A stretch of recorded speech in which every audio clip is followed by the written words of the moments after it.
Welcome to মনের বীণায় আমি সঙ্গীতা। চলুন যাব সরাসরি রিডিংয়ে। Warm welcome everybody. আজকে ক্যান্ডেল রিডিং করব। 9 তারিখ রিডিংটি করছি 2025। জেন্ডার স্পেসিফিক নয়, অল জোডিয়াক সাইন রিডিং। প্রত্যেকেই এনার্জি কানেক্ট করে নেবেন, কারণ এগুলো ফ্লেম অর্থাৎ কিনা এলিমেন্ট রিডিং, কারণ জল এবং আমাদের অগ্নিতত্ত্ব দুটোই বিষয়বস্তুর প্রয়োজন পড়ছে। তো প্রথমেই সকলকে অনুরোধ করব এনার্জি কানেক্ট করে নিতে, যাতে আপনার এনার্জি এখানে আসে বা আপনার কোনো রকম জিজ্ঞাস্য বা প্রশ্ন উত্তর আপনি পান। তো চলুন, দিনটি জন্মদিন বা বিশেষ কোনো কারণে গুরুত্বপূর্ণ হলে শুভেচ্ছা ভালোবাসা জানিয়ে সরাসরি যাচ্ছি রিডিংয়ে। ওকে, প্রত্যেকে ফ্লেমটা দেখে নিয়েছেন। যাকে নিয়ে বা যে বিষয়বস্তু নিয়ে রিডিং দেখছেন বা শুনছেন, বা কোনো না কোনো কারণে এই রিডিংটি আপনার হাতে পড়েছে, সেটি ভিশনে বা থট প্রসেসের মধ্যে এনে চলুন যাই রিডিংয়ে। ওকে, চলুন আগে দেখব প্যাটার্ন কি আসে, তার ওপর দাঁড়িয়ে রিডিং। আচ্ছা, প্রথমে যেটা একটা বিষয়বস্তু, সেটা হচ্ছে আপনাদের লাইফে কোনো রকম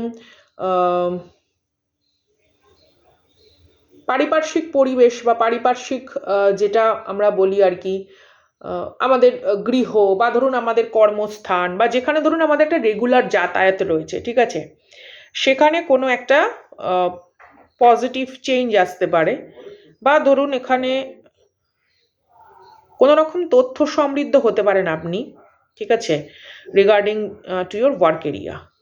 অর্থাৎ অনেক সময় দেখবেন অনেক মানুষ কোনো কিছু কাজের পদ্ধতি বা যেখানে হয়তো কাজকর্ম করছেন সেখানকার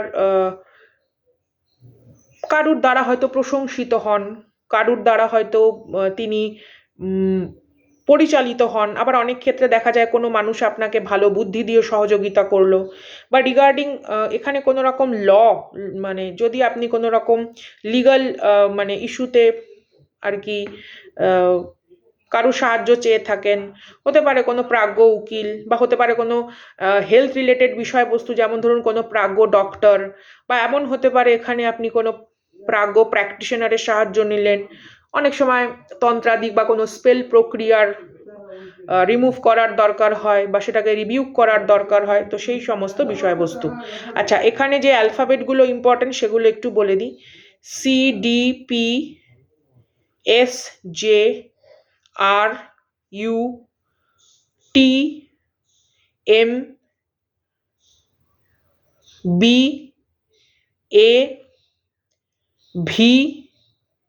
এই অ্যালফাবেটগুলো এখানে প্রচণ্ড পরিমাণে ইম্পর্টেন্ট। ওকে, হতে পারে এটা কারুর নামের ইনিশিয়াল, বা হতে পারে এটা কারুর কোনো কি বলবো পদবীর ইনিশিয়ালও হতে পারে, বা কারুর কোনো রকম ডাক নাম বা যে নামটা অনেকের কাছে চেনা, এরকম একটা বিষয়বস্তু, ঠিক আছে। তো ওকে, এই পর্যন্ত ইউনিভার্স আমাদেরকে গাইড করলো। তো যেগুলো প্যাটার্ন আমি পেয়েছি সেটা তো আমি অ্যালফাবেটিক্যালি, এফ প্যাটার্নটাও কিন্তু এখানে ইম্পর্টেন্ট হতে পারে। কেউ এখানে ম্যানিফেস্টেশন, অ্যাবান্ডেন্স ম্যানিফেস্টেশন আপনারা করছেন। আচ্ছা, ফার্স্টেই যে প্যাটার্নটা এসছে সেটা হচ্ছে এটা, এটা খুব আলগা করে আমাকে দেখাতে হবে। ফার্স্টেই যে প্যাটার্নটা এসছে দেখুন, সামথিং ড্রাগন লাইক প্যাটার্ন, বা your inner dragon calling you, এরকম একটা বিষয়বস্তু। আপনার নিজের সবথেকে বেশি সাহসী বা দক্ষ কোনো ভার্সনে রূপান্তরিত হওয়ার কথা, অথবা ইওর স্পিরিট গাইড এই মুহূর্তে আপনাকে প্রচণ্ড পরিমাণে প্রোটেকশন শিল্ড দিয়ে রক্ষা করছেন, সেটার একটা কনফার্মেশন এনার্জি, ঠিক আছে।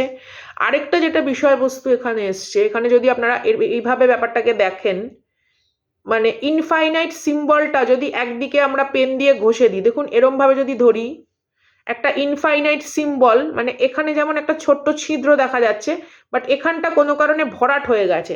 তো কারুর ইনফাইনাইট পসিবিলিটিস বা আনলিমিটেড কোনো রকম পোটেনশিয়ালকে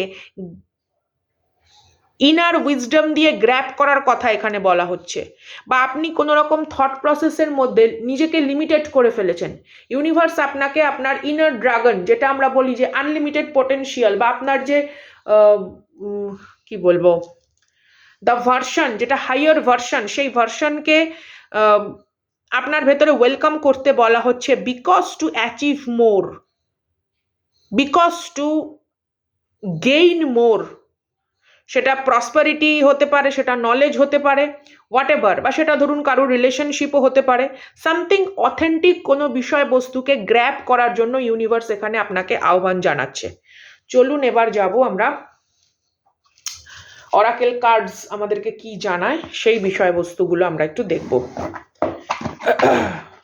আনলিমিটেড পোটেনশিয়াল সিচুয়েশনটাকে নিজের লাইফে মানে ওতপ্রোতভাবে বিশ্বাস করার জন্য ইউনিভার্স আপনাকে বলছে। তো দেখবো এখানে গাইডেন্স হিসেবে কি আসে, কি বিষয়বস্তু এই মুহূর্তে আপনার sugar maple, Linden, Swiggy, it's not খাওয়ার বিষয়বস্তু, this is the name of a plant, and the bottom of the deck silver bridge। দেখুন প্রথমেই যেটা এসছে সিগনিফিকেটের কার্ড, সুগার মেপলের কার্ড। এটা according to the native American সল্টেক্সু উপজাতির নাহাবুজো দ্য ক্রিয়েটর, যিনি তাদেরকে দেখিয়েছিলেন যে গাছের থেকে কি করে collect the sap without unnecessary damage. তো কোনো কিছু আহরণ করা, কোনো বিষয়বস্তু আহরণ করা, গাছের থেকে যেরকম আমরা নানা রকম পদার্থ আহরণ করি, ফল ফুল এনি কাইন্ড অফ বিষয়বস্তু, কিন্তু সেই গাছটাকে আমরা ক্ষতি না করে কি করে আহরণ করতে পারি, ঠিক সেরকম আপনার লাইফে কোনো ট্রান্সফরমেশন যখন আসে তখন আমরা না একটু মানে ভীত সন্ত্রস্ত হই, বা কোনো কারণে আমরা অনেক সময় আননেসেসারি কিছু থট প্রসেসের মধ্যে চলে গিয়ে সেটাকে ডিলে করে ফেলি। ওই যে বললাম আনলিমিটেড পোটেনশিয়ালকে আমরা চিনতে পারি না, আনলিমিটেড পোটেনশিয়াল জিনিসটাতে আমরা একটা ব্লকেজ ক্রিয়েট করে ফেলি। তো সেই বিষয়বস্তুটাকে এখানে আপনাকে বলা হচ্ছে যে embrace your idea, embrace your knowledge, বা ফ্লেক্সিবিলিটি, কোনো কিছুর সাথে ফ্লেক্সিবল হওয়া, সেই বিষয়বস্তুটা এখানে স্ট্রং লেভেলে আসছে। এটা এমনও হতে পারে ধরুন সম্পর্কের দিক থেকে, বা ধরুন কোনো কাজ একটা বার করতে গিয়ে হয়তো ব্যর্থ হওয়া, বা কোনো একটি সম্পর্ক হয়তো সঠিকভাবে আপনাকে ইমোশনালি হয়তো কি বলবো সাপোর্ট করে উঠতে পারেনি। তো পরবর্তী কোনো একটা বিষয়বস্তুতে না আমরা যখন এগিয়ে যাই, মুভ অন করি, তো সেক্ষেত্রেও না ওই আগামী কিছু ভীতি, আগামী কিছু অ্যাংজাইটি আমরা ক্যারি করি, সেই বিষয়বস্তুগুলোর থেকে আপনাকে সরতে বলা হচ্ছে যে ঠিক আছে, ইটস ওকে, এটা তো হয়ে গেছে, যে জিনিসটা হয়ে গেছে সেটা তো দুম করে পরিবর্তন করা সম্ভব নয়, কিন্তু আপনার দৃষ্টিভঙ্গিগত পরিবর্তনের মাধ্যমে আপনি আপনার লাইফের আগামী দিনগুলোকে কিন্তু সুষ্ঠুভাবে এগিয়ে নিয়ে যেতে পারেন। পরের কার্ডটা দেখুন যেটা এসছে,